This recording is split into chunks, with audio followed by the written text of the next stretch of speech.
Labas vakaras, gerbėmieji klausytojai. Lietuvoje 16 valandų 13 minučių pradedame tiesioginį šio vakaro pavakario eterį. Taigi aš esu šiandien studijoje ne viena, mane aplankė labai žavi viešne Ilka Rai Adams Pauliukevičė, mitybos specialistė bei trenerė ir knygų autorė. Labas vakaras. Labas vakaras, Inga. Taigi labai netikėtai mūsų vedė likimas, labai nustebau jūs išvydusi vienoje iš bažnyčių. Ar galite papasakoti, koks yra jūsų santykis su Dievu? Taip, Inga, tai aš manau, kad mano santykis su Dievu pradėjau, kai aš jau buvo nuo vaikystė, nes mano tėvelis tai tikrai yra įsitikinę ir jie manęs moko Biblijos istorijos, meldėsi nuo labai mažo amžiaus. Tai aš manau, kad mano kelias su Dievas pradėjo nuo labai mažos amžiaus ir Namibijoje 90% žmonėm jie vis tiek yra įsitikinę. Tai mes užaugome tokią aplinką, kad visi eina į bažnyčią ir šiaip visi tikinasi Dievo. Su savo keliu, aišku, ir buvo jaunystė, kur aš labai toli nuo Dievas gyvenau, irgi mėgstavo eiti į naktinės klubas, visus tos dalykus, bet irgi atėjo laiko savo gyvenimą, kur aš norėjau būti arčiau ant Dievas ir aš manau, kad tai buvo 22, gal 23 metų ir tos laikos aš netgi sprendimas pasiėmė, kad aš noriu irgi krikštyti vyresnis amžius, nes aš norėjau tiesiog pasikeisti savo gyvenimą ir pradėjau gyventi pagal Dievą susilaminus, ką jis reikėjo iš mumis. Taip pat. Labai džiaugiuosi dėl šio sprendimo. Sakykit, ar buvo sunku eiti su Dievu?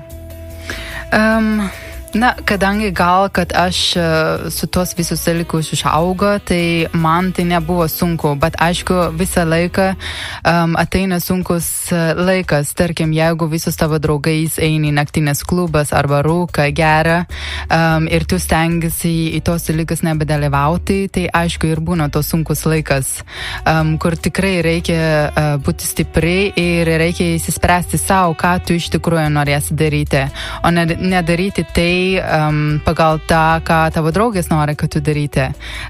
Ir aišku, būna ir laikus, kur aš buvau viena, tarkim, ir gali būti, kad savaitgalis būtų viena, bet tai buvo mano sprendimas, tai gyventi su Dievu man atveju daugeliu teigiamas dalykus ir tai negali palyginti su tai, kas buvo į pasaulis arba ką gali pasaulio tau atiduoti. Tarkim, vienas iš tai buvo tikrai ramybė, gyvenimas, kuris šiuos laikus pasaulio niekaip negali tau atiduoti.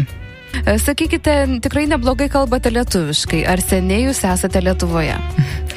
Taip, lietuvų kalbos yra tikrai labai sunku, dar kasdien išmokau kažką naujo žodžius. Ir iš tikrųjų, šiandien, kai mes kalbam apie dievinius dalykus, tai yra pirmą kartą, kad man reikia lietuviškai kalbėti apie dvasinius dalykus. Taip, irgi šiandien aš manau, kad išmoksiu kažką naujo. Taip, atvažiavau į Lietuvą 2007 metais. Šiaip į Europą pradėjau gyventi 2004 metais. Aš pradėjau gyventi Didžioji Britanija. Ir tai tiesiog buvo mano svajonė nuo vaikystės. Aš norėjau įvažiuoti į Europą. Aš nežinojau, kas manęs ten laukia, bet toks ir buvo svajonė, užpildė savo svajonę iš karto po mokyklą. Ir Didžioji Britanija gyvenau 2 metus ir po to atvažiavo į Lietuvą 2007 metais ir pradėjau mano studijos bakalauros Vilniaus Gediminos technikos universitete. Po to baigiau bakalauro ir užsiėmė ir magistrinės ir per magistrinės sutikau su savo vyras Andrius Pauliukevičius ir tas laikas aš dar nekalbėjau lietuvių kalbos. Tai tik tai nuo 2012 metais aš manau, kad aš pradėjau kalbėti lietuviškai ir tai buvo viena atveju, kad aš norėjau bendrauti su savo vyro šeima, nes jie nekalba angliškai. Ir antras dalykas, aš šiaip galvoju, kad jeigu aš tada susituokę čia, man tada reikia išmokti lietuvių kalbą, nes kitaip neįmanoma gyventi, aš manau. Tai vat. Ir sakykit, kaip reagavo jūsų šeima, kai jūs nusprendėte ištekėti už lietuvio, ar neišsigando, kad į tokią tolimą šalį nutekės jūs kaip dukra? Aišku, mūsų tėvelis visą laiką nori, kad mes būtų kuo arčiau jam. Ypač mano tėtis, dabar jisai nebe su mumis, bet aš esu vienintelė dukra. Tai aišku, jis labai pergyvena mane, ką aš ten darysiu, kaip aš ten gyvenu, kas manęs rūpinasi, koks yra ton žmonės. Ir aišku, jie visą laiką nori, kad savo dukra būtų gerai. Bet jie irgi žino, kad jie manęs labai gerai užauginti. Ir aš tikrai galiu savo pasirinkimas gerai prisirinkti gyvenimą.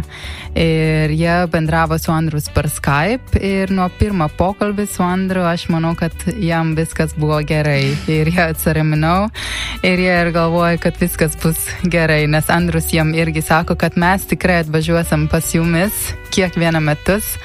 Tai va, tai aišku, aš manau, kad tėvelis jie pirmą reagavo šiek tiek blogai, nes jie galvoja, kad mūsų dukra bus taip toliai nuo mumis. Mes ją nemato, bet po to, kai jie mato, kad Andrius tikrai yra geras žmogus, geras vyras, tai jam viskas buvo gerai po to. Džiugu dėl to, kad taip gražiai priėmė jūsų vyrą, jūsų šeima. Ir sakykit, šiek tiek užsiminėt apie skirtingus požiūris jūsų gimtojoje šalyje ir Lietuvoje. Ar galite trumpai aptarti, kas labiausiai skiriasi? Taip, jeigu mes kalbam apie dievinius dalykus, pirmas, ką aš mačiau Lietuvoje, yra, kai einu į bažnyčią. Aš šiaip lankiau bažnyčią kiekvieną sekmadienį. Išsiskiria tuo dieną, kur nori šiek tiek ilgiau pamiegoti, bet kad tai būtų kuo mažiau, tai aišku, aš mėgstu eiti į bažnyčią, tai yra mano įpročių. Ir ką aš mačiau Lietuvoje yra, kad daugelį atveju tik tai yra babutės senelis, kuris eina į bažnyčią. O jaunimai, jam atrodo, tiesiog jie biški bijo eiti į bažnyčią. Ir man buvo labai įdomu, kodėl taip ir yra. Nes, tarkim, Namibijoje mes per bažnyčią mes labai daug darome. Tarkim, penktadienis gali būti jaunimai vakare, šeštadienis gali būti piknikas kur nors. Ir tada sekmadienis būtų tas bendras bažnyčios įėjimas. Ir visą laiką būdavau, kad visos šeimas eina. Ir žmona, ir vyrai su savo vaikais. Ir bažnyčia ne tik tai tas vietas, kur tu stiko su Dievą, bet irgi tas, kad būtų bendra kompanija. Ir tai yra labai svarbus bažnyčioje, kad tie yra žmonių, kuris jeigu tau kažkas sunku per gyvenimą užkyla, jie gali tau padėti, jie gali meldasi už tavęs, visus tos dalykus. Tai vat, čia iš tikrųjų yra didelis skirtumas Lietuvoje ir Namibijoje, ką aš mačiau. Tai aš visą laiką paimu savo artimiausi draugai, aš jie pasiūliu eiti su manim į bažnyčią ir po vieną kartą ar po du kartus jie tada viskas mato, kad viskas tikrai yra labai ramai ir nieko nereikia bijoti eiti į bažnyčią. Tikrai, nebijokite Dievo, eikite į bažnyčią. XFM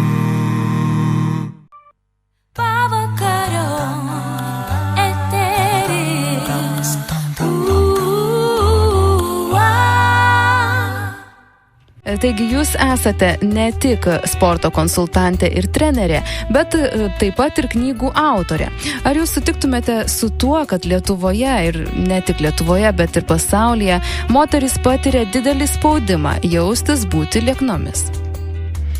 Taip, aš tikrai sutariu apie tai. Tas spaudimas, aš manau, kad tai ateina visur pasaulyje, netgi tie, kas gyvena Afrikoje, kur aš gyvenu, aš irgi prisimenu, kad kai aš buvau vaikystėje, irgi buvo tas spaudimas, kad turėtų būti liekna. Aišku, standartinis, kas yra liekna, gali būti skirtingus. Lietuvoje tai gali būti lyginti su Afrikoje labai liekna, o Afrikoje vis tiek moteris kūnas yra šiek tiek pilnesnė. Tai, bet vis tiek tas spaudimas tai yra visur pasaulyje.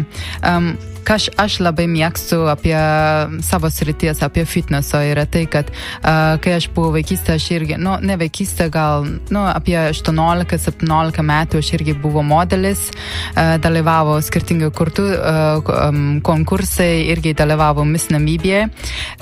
Ir didžiausias skirtumas tarp modelis gyvenimas ir, tarkim, fitneso gyvenimas yra, kad modelis gyvenimas mes bedauja, kad gali būti liekna. Mes prie vieną kitą paimo patarimai, kaip nevalgyti, kaip būtų be maistų ilgesnį laiką.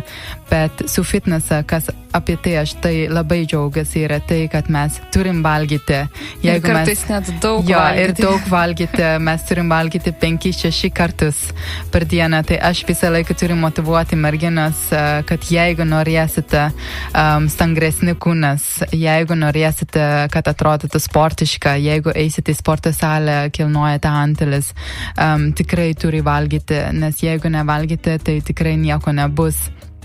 Tai apie tai aš labai džiaugiuosi fitneso, kad mes čia motyvuoja valgyti, o nebedaujate. Sakykite, paminėjote, kad užsimate ir fitnesu, ir tai tikrai spaudoje dažnai yra matoma, kad daug patarimų galite pateikti moterims ir damoms. Ar įmanoma būti sportiškai ir sveikai, tačiau neturėti tų tobulų formų, kurių kartais norisi? Šiaip tobulas kūnas yra mitas. Aš nemanau, kad tobulas kūnas egzistuoja. Nes, pavyzdžiui, aš galiu būti tobula vieną moterį, o kita gali būti tik tai matyti trūkumas. Tai pirmas dalykas, mes turime žinoti, kad tas tobulumas, tas tobulas kūnas, tai niekada nebus. Tu niekada nebus žiūrėti į savo kūnas, į veidrodis ir galvojate, kad viskas man dabar yra absoliučiai 1000% tobula ir aš nieko nebenoriu tobulinti. Ne, mes visada einame link tobulesni, mes visada valgomas vaikas maistas, mes visada einame į sporto salę tam, kad gali būti tobulėti, tam, kad gali geriau jaustis apie savęs. Ir aš manau, kad tie iš tikrųjų tos moteris, kuris rūpinasi kūnas, arba tos vyros, nes vyrų irgi dabartinis laikas labai susilaukia spaudimas irgi apie kaip turi atrodyti. Jeigu žiūrėti į vyriški žurnalus, tai irgi dabar yra ne tik tai vyrai su marškiniais ant viršelis, bet yra vyrai su six-packai. Tai visos vyros, aš manau, kad jie irgi jausi tas spaudimas, kad jie irgi turi dabar kilnuoti svoris ir jie turi atitikti tam tikro įsvaizdas. Ir tas pats ir moteris jaučiasi, bet aš manau, kad vis tiek, kalbant apie tik tai sveiką kūnas, kalbant apie tai, kad būtų laimingas su savo kūnas, kad mylėtų savo kūnas, kad tie, kas iš tikrųjų rūpinasi, tie, kas valgo sveikas maistas, tie, kas eina kelis kartus į sporto klubą, arba bent jau neturi blogų įpročių, kaip rūkimas, gerimas, visus tos dalykus, jie vis tiek myli savo kūnas, arba jie vis tiek turi kitos požiūrus į savo kūnas, negu tie, kuris iš vis nieko neužsimsi, valgo tik tai iš gatvės maistas ir niekaip nerūpinasi kūną, jie visą laiką žiūri į savo kūną su tos neigiamas požiūrus, aš nemėgsiu tą apie savęs, nemėgsiu tą apie savęs, aš esu per didelis, aš turiu mes svoris, bet aš neturiu valios, visus tos pasipriešinimai, tai va, bet tie bent jau, kuris eina dar netobulą, jiem kūnas dar netobulą, bet jie vis tiek eina link tą kelią, sveikesnę kelią, aš manau, kad jie jau laimėjo. Taigi, ne kartą tikriausiai teko išgirsti jūs vadinant, tokia tobula, gražia moterimi. Kaip jūs manote, kokia turėtų būti tikra moteris? Čia yra sunku klausimas, aš manau. Ką aš galiu pasakyti arba netgi visiems pasiūlyti yra moteris nelyginti savęs su ką nors kita. Šiaip mes galime į moteris žiūrėti arba į įvaizdį, arba tai, kas ateina nuo vidaus. Tai aš visą laiką stengiuosi, kad mano vidinis pasaulis būtų gražesni negu mano įvaizdas. Ir tada, jeigu tavo vidinis jausmas, jeigu tavo širdies yra graži, tai tada ateina iš išorės, kaip tu atrodo. Tai tu gali nueiti į sporto klubą, tu gali stengtis ten treniruotis, arba tu gali nueiti į visos grožios procedūras, bet tu vis tiek nebūsi graži, jeigu tu nerūpinasi savo vidinės pasaulis. Taip. Tai va, tai kiekviena moteris, aš manau, yra unikali. Ir mes kiekvienam turi mūsų talentais, mes kiekvienam atrodo skirtingai ir todėl visos moteris man yra, tarkim, gražu. Man nesvarbu, kokią spalvą plaukais, kokią spalvą oda, man visiems yra gražu ir aš manau, kad kiekviena moteris gali įdėti į pasaulį labai daug meilės ir labai daug skirtingų dalykų. Tai pats svarbiausia dalykai yra tai, kad nelygintis savim su ką nors kita, būkitės savimi visada ir jaustis geriausiai į savo kūnas ir galvokite tik tai apie savęs, jeigu tu galvoji apie kaip turėtų būti tikra moterį ir kaip tu gali savęs patobulinti iš visos pusės. Dėkoju Jums, kad šiandien sutikote atvykti į studiją. Gal galėtumėt ką nors palinkėti visiems mūsų klausytojams ir galbūt ir moterims, ir damoms? Valkit sveiki, sportuokite, nes sveikas gyvenimas, aš manau, kad sveikas gyvenimas tikrai atneša laimės ir nebijokite eiti į bažnyčią. Ten tikrai yra žmonių, kuris jums laukia su didelė šypsena. Tai va, taip drąsina visiems, kad nueiti į bažnyčią sekmadienis, dalyvaukite visokius dalykus ir būkite sveiki. Ačiū Jums, likite su mumis. XFM